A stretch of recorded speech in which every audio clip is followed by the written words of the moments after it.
This little boy felt like he was seriously ill, but the nurse asked him to wait in line for registration. Feeling helpless, Noah turned to leave, but suddenly he collapsed on the ground. He was quickly rushed to the emergency room. The nurse found a boarding pass in his pocket, and when Lisa saw the information on it, she immediately instructed the medical staff to stop. She asked everyone to put on masks and then called the attending physician. It turned out that Noah had arrived in the United States from Africa, and his symptoms closely resembled those of Ebola virus infection. Noah was then taken to an isolation ward, and all medical staff were required to wear protective gear. They needed to confirm whether Noah was infected with the Ebola virus. At that moment, an FBI agent arrived at the hospital. According to intelligence, they had learned that a spy had smuggled an Ebola-infected patient from Libya in Africa to the US. The hospital had just admitted a patient who was suspected of being infected with the virus, so the agent said they needed to question Noah. The agent went to the ward to interrogate Noah. Noah explained that someone had told him that he could make a lot of money by setting up a stall in New York. As long as Noah shared part of the earnings, the person would provide him with goods and a round-trip ticket to the US. Before coming to New York,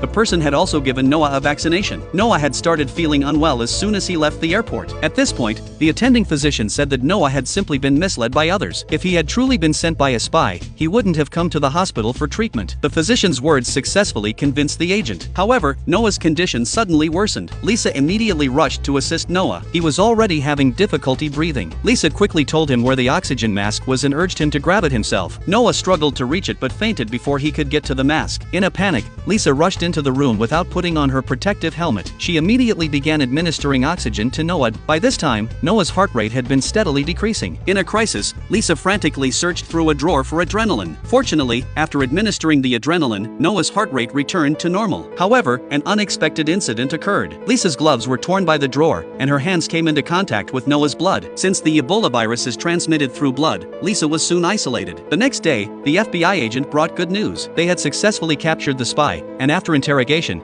they discovered that the spy had mistaken Lassa virus for the Ebola virus. The virus injected into Noah's body was actually Lassa virus. Though the Lassa virus can be fatal, it is treatable if addressed promptly. Everyone at the scene broke into applause, relieved for Noah and deeply impressed by Lisa's bravery.